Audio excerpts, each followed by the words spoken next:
বাজে কথা না বলো না। আমি এই বাড়িতে থাকি, তোমাকে এই বাড়িতে আসতে হবে, সেই জন্য তুমি আমার সাথে কথা বলছো। নাহলে তুমি একদমই আমাকে নিয়ে চিন্তা করো না।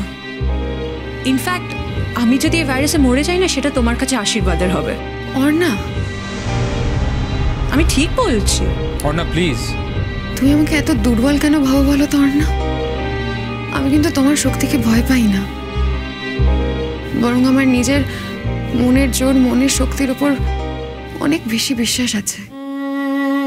প্রত্যুষের সাথে বন্ধুত্ব রাখতে গেলে তোমাকে মরে যেতে হবে এরকম কথা আমি কখনো ভাবতেও পারি না অর্ণা।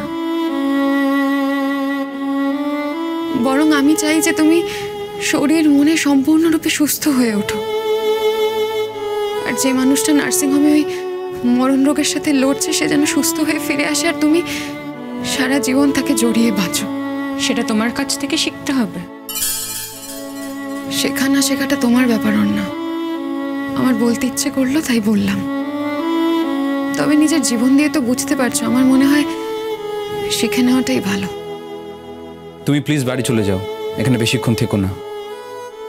তার মানে তুমি আমাকে এখানে আসতে দেবে না, তাই তো? না, কারণ আমি তোমার সুরক্ষা নিয়ে যথেষ্ট চিন্তা করি, তাই।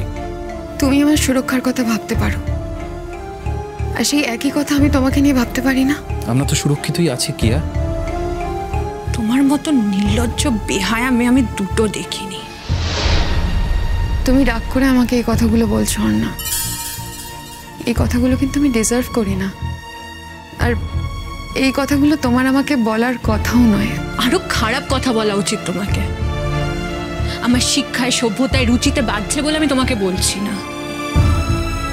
কতটা ডেসপারেট তুমি যে এরকম একটা সিচুয়েশনে তুমি আমার বাড়িতে চলে এলে, আবার বলছো তুমি এখানে থেকে যাবে। আমাকে থাকতে দিতে তোমার অসুবিধাটা কোথায় বলো তো? তার মানে আপনি আপনি একা? টেকনিক্যালি ঠিক একা বলা যাবে না। আমার তো বিশাল বড় পরিবার, ওই বাংলার মুখ।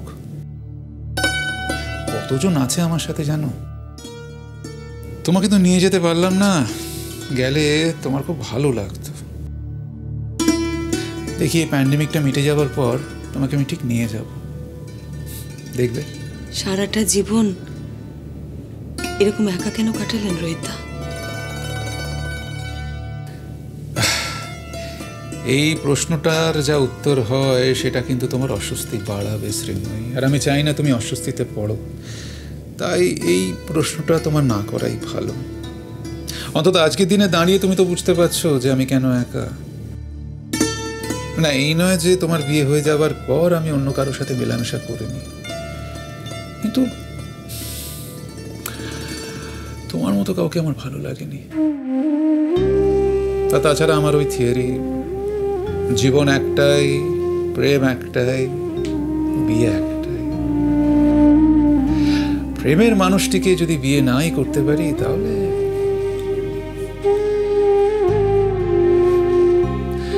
আর আমার ওই পছন্দের মাপে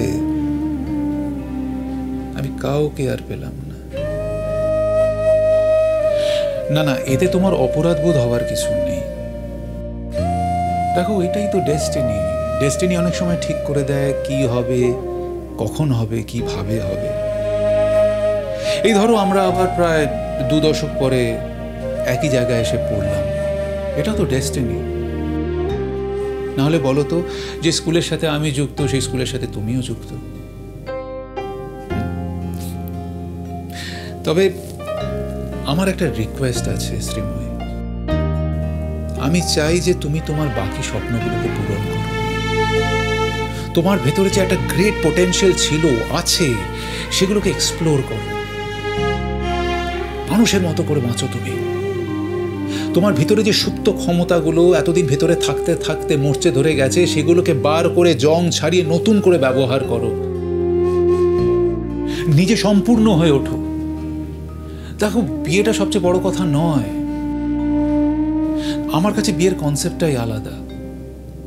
আমার মনে হয় যে তুমি যদি বহু মানুষকে নিয়ে বাঁচতে পারো, বহু মানুষের পাশে দাঁড়াতে পারো, বহু মানুষকে নিয়ে চলতে পারো, তাদের উন্নতি সাধন করো, তাহলে এর থেকে বড় অ্যাচিভমেন্ট আর এর থেকে বড় শান্তি আর কোনো কিছুতে নেই।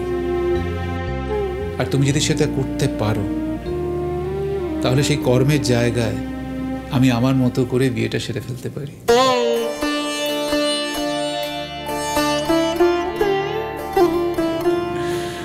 তুমি এখনো খুব ছেলে মানুষ আছো শ্রীময়, তোমার মধ্যে কলেজ জীবনের পিওরিটিটা এখনো আছে। গুড। না তুমি কি ভাবলে আমি তোমাকে সিঁদুর টিঁদুর পরিয়ে মালা বদল করে বিয়ে করে ফেলবো?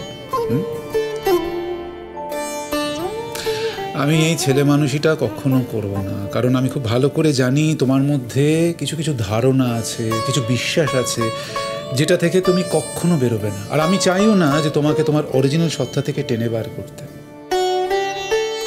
আমি শুধু এটাই বলতে চেয়েছিলাম যে তোমার সাকসেস, তোমার অ্যাচিভমেন্টের মধ্যে দিয়ে আমি আমার বিয়ে না করার অতৃপ্তিটা মিটিয়ে নিতে পারবো। যদি দেখি তুমি তোমার কাজের মধ্যে দিয়ে দারুণভাবে বাঁচছো, প্রচুর মানুষকে নিয়ে কাজ করছো, একটা ব্র্যান্ড তৈরি করেছো, যে ব্র্যান্ডটা সবার কাছে গ্রহণযোগ্য হয়েছে, তাহলে আমার জীবনে যা কিছু না পাওয়া সব পূর্ণতা পেয়ে যাবে শ্রীময়। আমাকে থাকতে দিতে তোমার অসুবিধাটা কোথায় বলো তো? আমার সুরক্ষার জন্য তো নয়।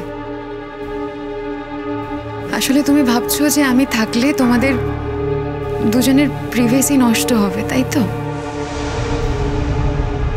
কিন্তু অর্ণা, একটা কথা জানো তো, দুজনের মধ্যে যদি সত্যি প্রিভেসি থাকে তাহলে কোনো বাইরের লোক, কোনো থার্ড পার্সন এসে কিন্তু সেটা নষ্ট করতে পারে না। আমি কিন্তু সত্যি তোমাদের দুজনের শারীরিক কন্ডিশনের কথা ভেবেই থাকতে চেয়েছিলাম। সেটা হয় না কিয়া। তুমি এক্ষুনি এখান থেকে চলে যাওয়ার, প্লিজ এখানে এসো না। অর্ণা যে তোমায় পছন্দ করে না সেটা নিশ্চয়ই এতক্ষণে তুমি ক্লিয়ারলি বুঝে গেছো। সেটা তোমায় নতুন করে বুঝতে হবে না। আর আমি একটা জিনিস বুঝতে পারছি না, ও তোমায় পছন্দ করে না, এদিকে ওর পারমিশন ছাড়া তুমি এই বাড়িতে এলে কেন? আমি জানি যে অর্ণা আমাকে পছন্দ করে না, কিন্তু আমার কাছে তার থেকেও বড় কথা হলো এই খারাপ সময় তোমার পাশে থাকা।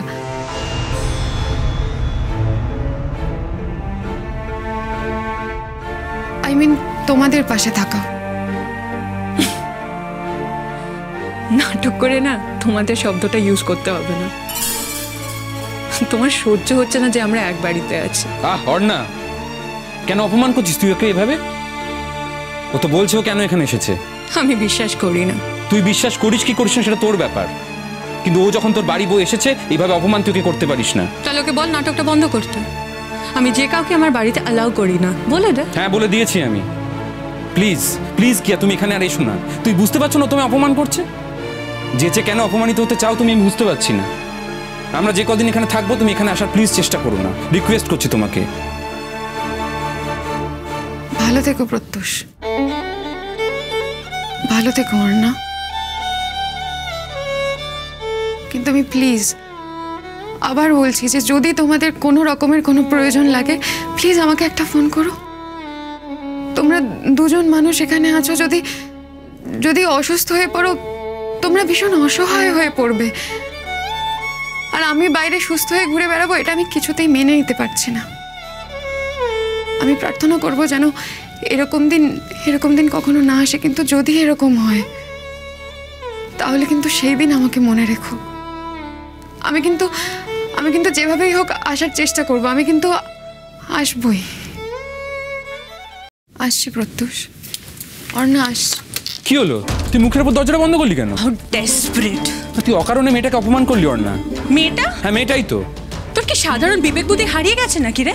একটা মেয়ে কতটা ডেসপারেট যে এরকম একটা সিচুয়েশনে বাড়িতে চলে এলো।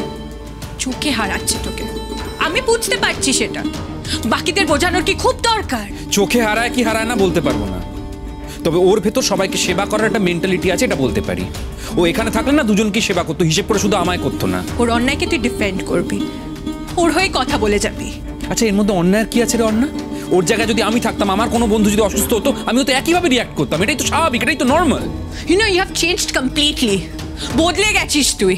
তোর মধ্যে মনুষ্যত্ব বোধটা এতটাই অভাব হয়েছে যে তুই অন্যায়কে অন্যায় বলে চিনতে পারছিস না। ওই মেয়েটা শেষ করে দিয়েছে তোকে। তোর ভেতরে ভালো মন্দের বোধ সব গুছিয়ে দিয়েছে। আমার তো সেটা মনে হয় না অর্ণা। বরং আমার উল্টোটা মনে হয়। কিয়া আমার জীবনে এসেছে বলে না, আমার জীবনের ন্যায় নীতিগুলো আমি ঠিকভাবে বুঝতে শিখেছি।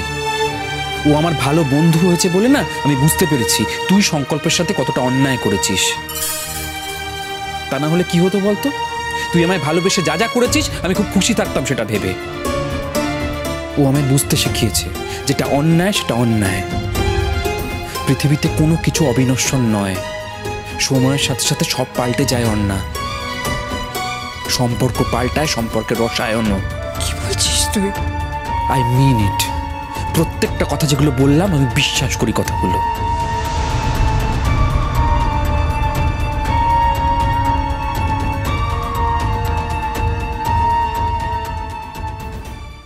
আমার সঙ্গে জুনের যা সম্পর্ক ছিল সেটা একটা পরিণতি পেয়েছে। তোমার সঙ্গে রোহিত সেনের যদি সেই সম্পর্কই থাকে তাহলে ক্লিয়ারলি বলো।